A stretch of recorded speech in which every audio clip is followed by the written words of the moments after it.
नमस्कार। जैसे कि मैंने कहा था, इसके पिछले वीडियो में हमने बात की थी नरक की 28 कोटियों की, और 28 कोटियों में से प्रत्येक कोटि के 5-5 नायक। तो आज हम बात करेंगे उन 5 वो जो नायक हैं उनके नाम क्या हैं। ये जो पहले पार्ट से वीडियो में आपको बता रही थी कि 140 नरक जो बताए गए हैं, हमने पिछले पार्ट में सुना कि नरक के रास्ते तक जाने का जो सारा विवरण है जो उन पंचकन्याओं ने बताया है, वो विवरण कितना भयावह है, पापी लोगों के लिए और पुण्य आत्माओं के लिए कितना सुगम है, वो बताया। अब यहाँ से आरंभ होता है। नरक की कोटियाँ बता दी, 28 कोटियों के नाम बता दिए। अब प्रत्येक कोटि के 5 नायक। अब ये सुनिए, जो उनमें जो पहला है रौरव है। पहला नायक, प्रत्येक कोटि के 5-5 नायक होते हैं। उनमें पहला रौरव है, जहाँ देहधारी जीव रोते हैं। दूसरा महारौरव है, जिसकी पीड़ाओं से बड़े बड़े जीव भी रो देते हैं। तीसरा तम, चौथा शीत और 5वां उष्ण है। ये 5 प्रथम कोटि के 5 नायक माने गए हैं।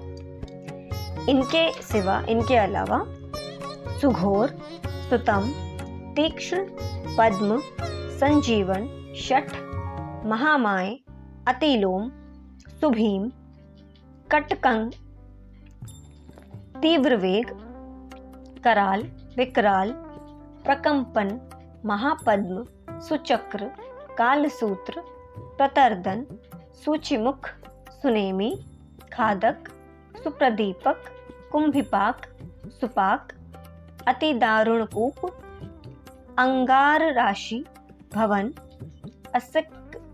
अस्रिक पयुहृद, विरामय, तुंड शकुनी, महासंवर्तक, क्रतु, तप्त जतु, पंकलेप, पूतिमांस, द्रव, त्रपु, उच्छ्वास, निरुच्छ्वास, सुदीघ्र, कूटशालमली, दुरिष्ट, सुमहानाद, प्रभाव, सुप्रभावन, ऋक्ष, मेष, वृष, शल्य, सिंहानन, व्याघ्रानन, मृगानन, सूकरानन, श्वानन, महिषानन, वृकानन, मेषवरानन, ग्राह, कुंभीर, नृक, सर्प, कूर्म, वायस, गृध्र, उलूक, जलुका, शार्दूल, कपि, करकट, गंड, पूतिवक्त्र, रक्ताक्ष, पूतिमृतिक, कणाधूम, तुषाग्री, कृमिनिचय, अमेय, अप्रतिष्ठ, रुधिरान्न, श्वभोजन, लालाभक्ष, आत्मभक्ष, सर्वभक्ष, सुदारुण, संकष्ट, सुबिलास, सुकट, संकट, कट, पुरीश, कटाह, कष्टदायिनी वैतरणी नदी, सुतप्त, लोह शंकु, अहशंकु, प्रपूरण, घोर, असितालवन, अस्थिभंग, प्रपीड़क, नीलयंत्र, अतसीयंत्र, इक्षुयंत्र, कूट, अंश प्रमर्दन, महाचूर्णी, सुचूर्णी, तप्त लोहमयी शिला, शुरधाराभ पर्वत, मल पर्वत, मूत्रकूप, विष्ठाकूप, अंधकूप, पूयकूप। मैं आपको मीनिंग बता दूं, मूत्रकूप समझ गए होंगे आप, मतलब टॉयलेट का कूप, कुआं जैसा कुछ। विष्ठाकूप अर्थात आपका मल, आपके मल का कूप, अंधकूप, पूयकूप, शातन, मुसलोलूखल, यंत्रशिला, शकटलांगल, तालपत्रासिवन, महामशक मंडप, सम्मोहन, अतिभंग, तप्तशूल, अयोगुड़, बहुदुख, महादुख, कश्मल, शमल, हालाहल, विरूप, भीमरूप, भीषण, एकपाद, द्विपाद, तीव्र तथा अविची।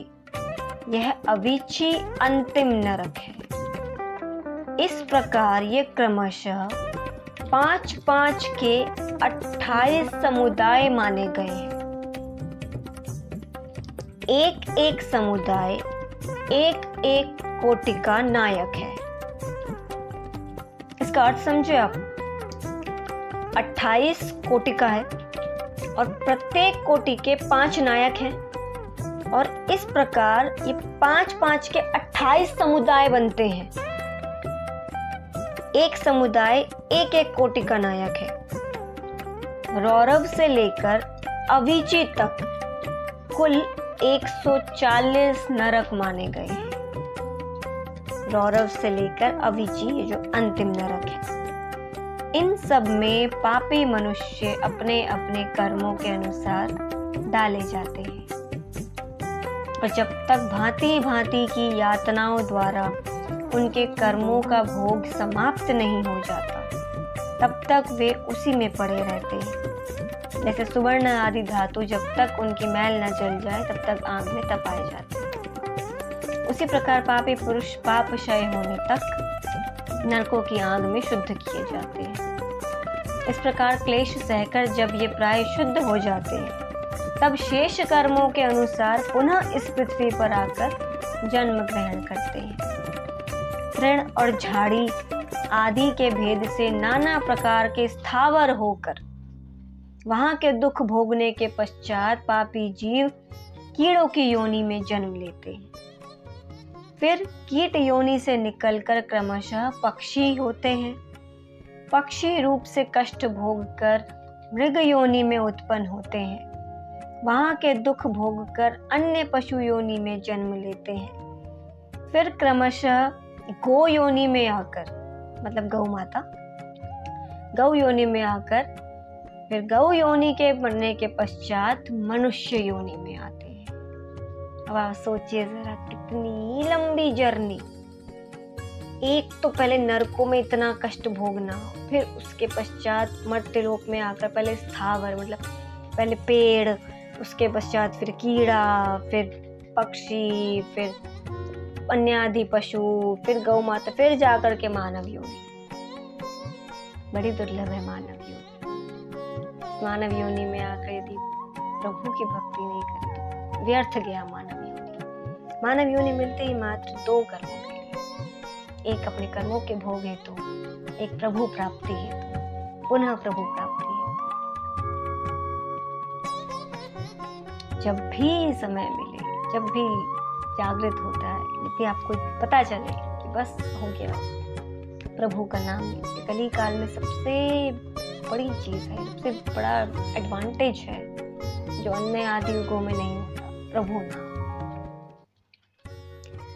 तो ये सब इन कन्याओं ने वर्णन किया था, जो 5 कन्याएं यमलोक से होकर आई थी। उन्होंने जिस दृश्य देखा था वो तो वहां सडनली गई थी, तो महर्षि मृगशिंग के प्रभाव से उनको पुनः वापस भेजा गया था। वो ये सब बताती है कि ये सब हमने यमलोक में देखा है। वहाँ पापी को बड़ी भयानक यातनाएं दी जाती है। वहाँ ऐसे ऐसे नरक है जो न कभी देखे गए थे, न कभी सुने गए थे। वो सब हम लोग ना तो जान सकती थी और ना ही देख सकती थी। तो बस उन्होंने ये सब देखा था। आशा है आपको ये 140 नरकों के नाम जानकर अच्छा लगा, बुरा लगा पता नहीं, पर जानकारी के लिए मुझे लगा कि बताना चाहिए। और इसके पहले वाला पार्ट देखिएगा, उसमें बताया गया किन दुर्गम मार्गों से आपको, पापियों को यमलोक लेके जाया जाता है। मानव योनि मिलना बड़ा दुर्लभ है जी, व्यर्थ मत जाने दीजिए। 2 लाइन याद आ रही है कबीर जी की, मतलब भजन। मानस तन ना, मानस तन ना, मानस तन ना वृथा गवाओ, हरि भजन में ध्यान लगाओ। साचा सुख है हरि भजन में, साचा सुख है हरि भजन में। पावन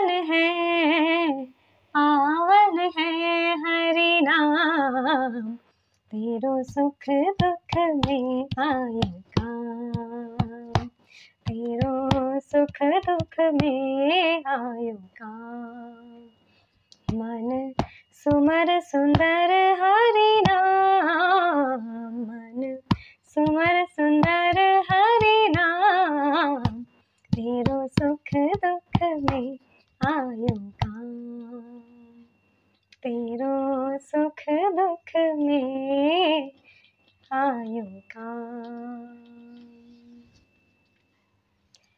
मुझे इतनी देर तक प्रेम और धैर्य से सुनने के लिए आप सभी का धन्यवाद।